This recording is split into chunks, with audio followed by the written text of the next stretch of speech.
Olá, meu nome é Catrine e esse vídeo está sendo feito com a intenção de entregar um resumo de todas as unidades, de tudo o que aconteceu no curso de Técnico em Recursos Humanos pelo SENAC. Bom, a primeira unidade nós trabalhamos com elaboração de currículos, como que o currículo deve ser feito, que você tem que ser muito objetivo. O currículo não pode ser muito longo, até porque o avaliador vai ter apenas 30 segundos para olhar o seu currículo. Então, assim, se tiver muito detalhe, muita coisa, você vai ter que fazer o seu currículo com coesão e coerência. Tem que ser breve, tem que ser bem objetivo para que fique um currículo corretamente. Também trabalhamos com entrevistas de emprego nessa primeira unidade. O que aconteceu? Nós fizemos visitas técnicas, a gente viu como que é a forma de entrevista de algumas empresas. Nós fizemos a nossa própria entrevista dentro da nossa empresa, que cada grupo teve que criar uma empresa.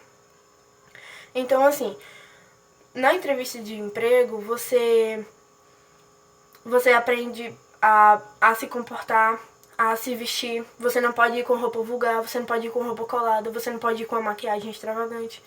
Então, assim, também trabalhamos com a ferramenta PODC. O que é o PODC? O PODC, ele é o planejamento, a organização, a direção e o controle de tudo o que o RH ou a empresa vai fazer. Então, assim, para tudo que vai fazer tem que planejar, tem que organizar, e caso acontecer, obviamente vai acontecer, a pessoa tem que dirigir para sair corretamente e controlar para que não aconteça algum imprevisto e etc. Na segunda unidade, nós trabalhamos com recrutamento, seleção e ambientação. O recrutamento é a forma de como a empresa vai divulgar a vaga que ela está precisando.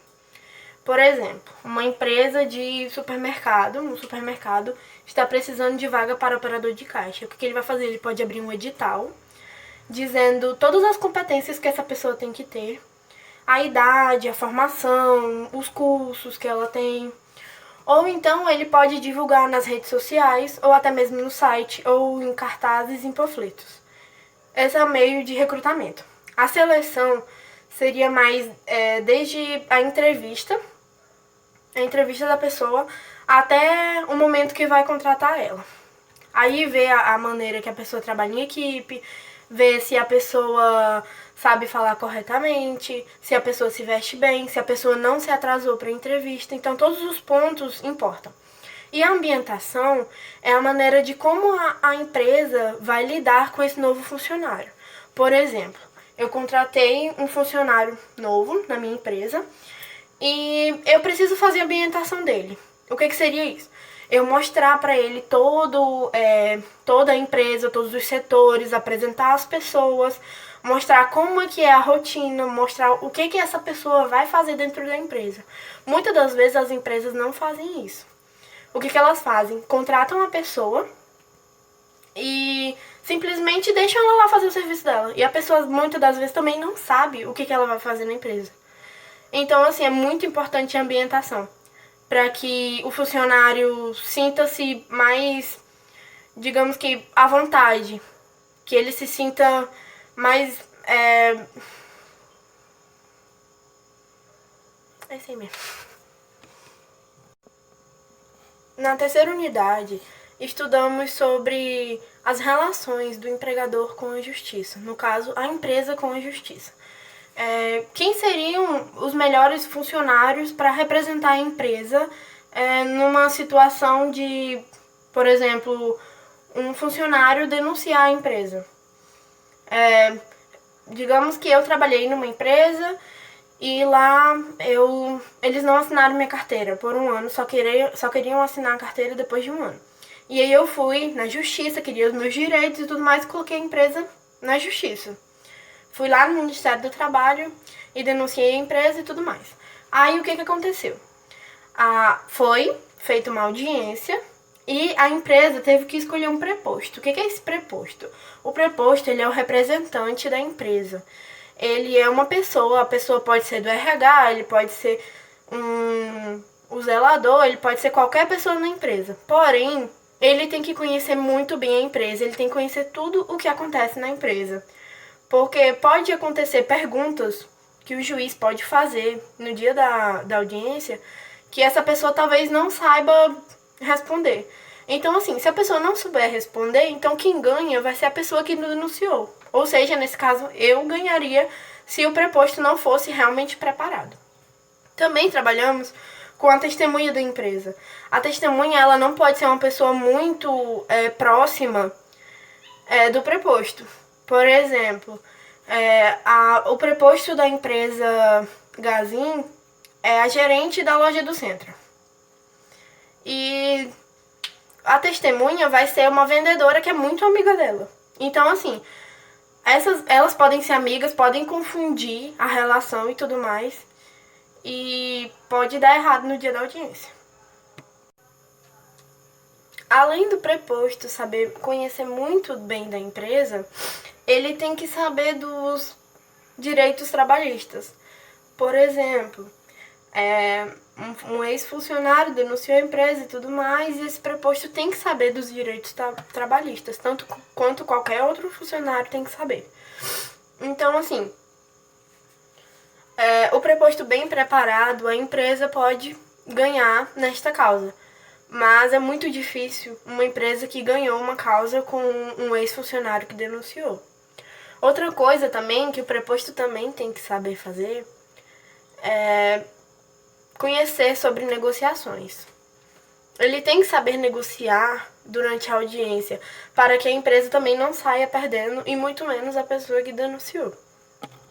Bom, a quarta unidade nós trabalhamos com rotinas da admissão e demissão de funcionários. Entramos com alguns direitos trabalhistas, quais os documentos corretos que nós precisamos para contratar a pessoa, sobre exames admissionais também, e os exames também para poder demitir a pessoa, que são exames demissionais.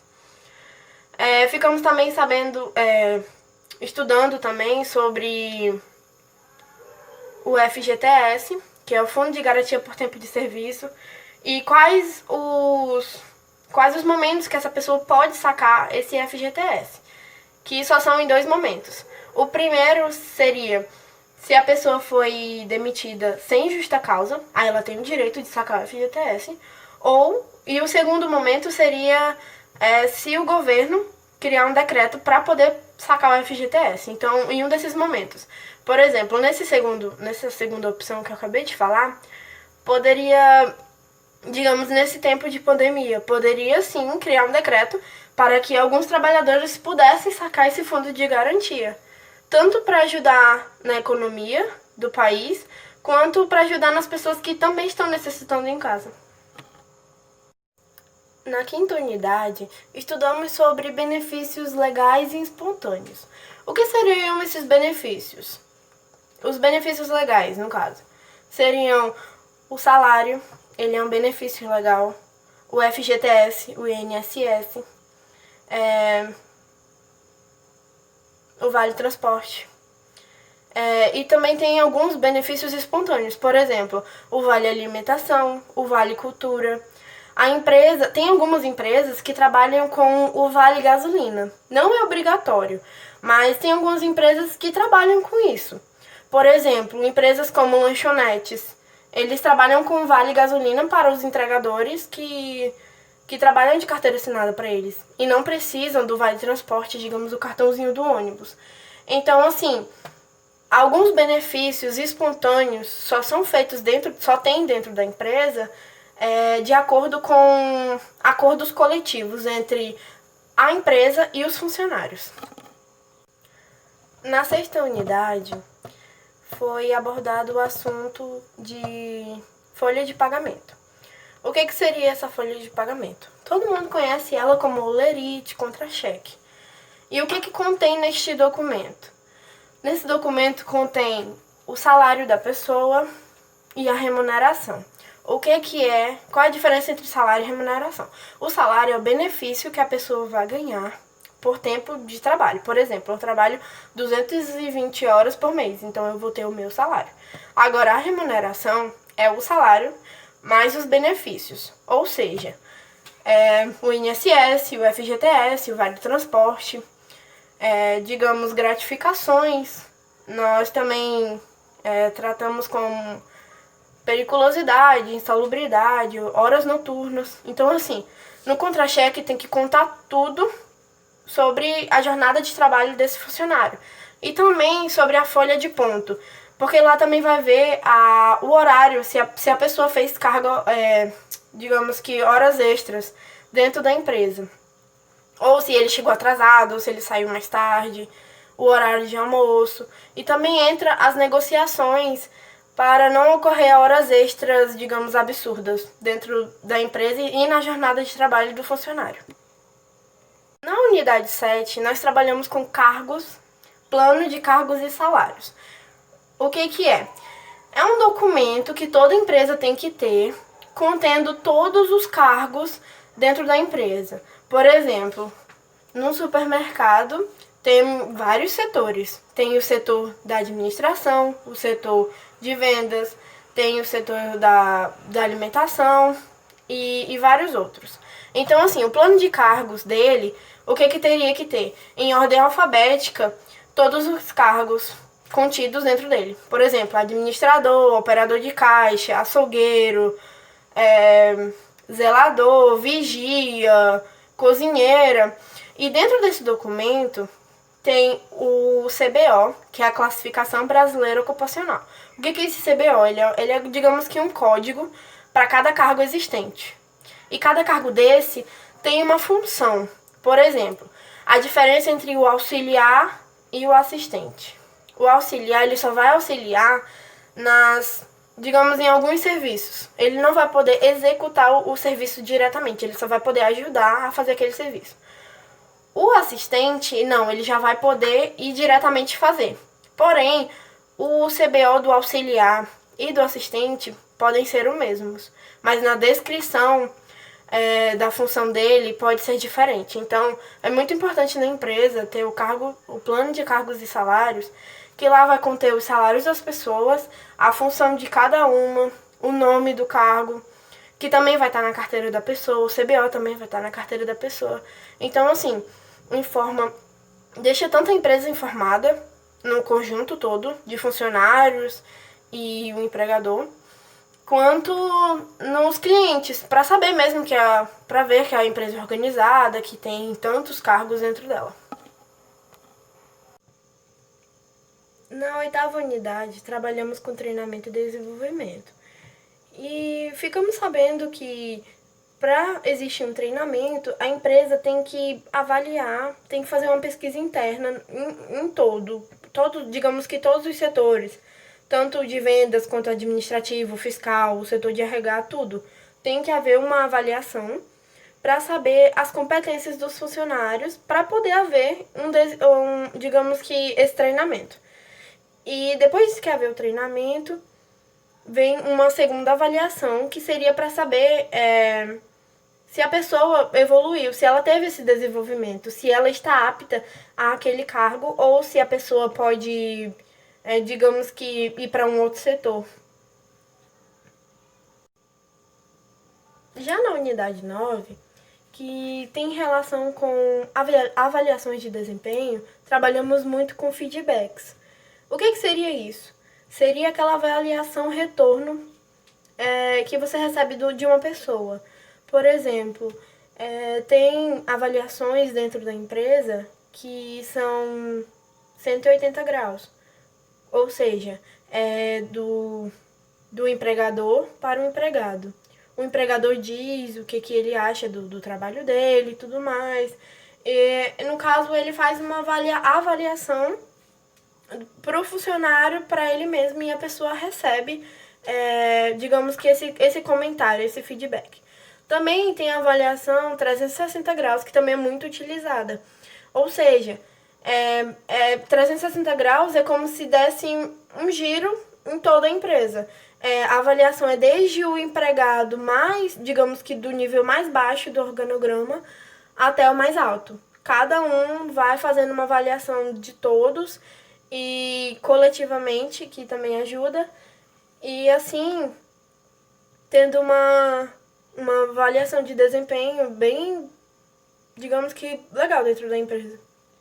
Bom, e por fim, temos a 10ª unidade, que trabalhamos com vários outros assuntos, que para concluir o curso, trabalhamos com liderança e trabalho em equipe, que é muito importante na empresa, que sabemos que nos dias atuais, muitas empresas não trabalham em equipe, em sim em grupos. O setor administrativo trabalha só por si, o de vendas também e o RH. Então, gente, não é assim. Tem que haver uma liderança em cada equipe, se bem que a empresa toda é uma equipe só, então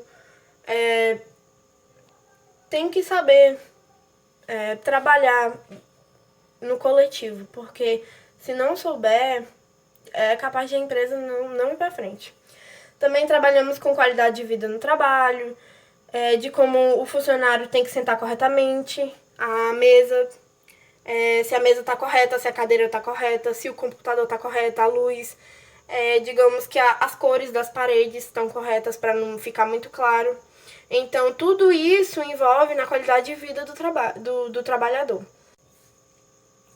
A segurança do trabalho também tem relação com a qualidade de vida. Ou seja, na segurança do trabalho, ele vai ter avaliadores responsáveis nas áreas para verificar os riscos que contém na empresa. Por exemplo, empresa de construção tem que ter um técnico de segurança no trabalho para que não aconteça acidentes e que os funcionários usem EPIs. O que é EPI? É equipamento de proteção individual. Por exemplo, numa construção, o kit de EPI de um funcionário seria botas para que não botas de borracha para não pegar eletricidade, capacete, luvas, óculos, dentre outros. Nessa unidade também trabalhamos com cultura organizacional.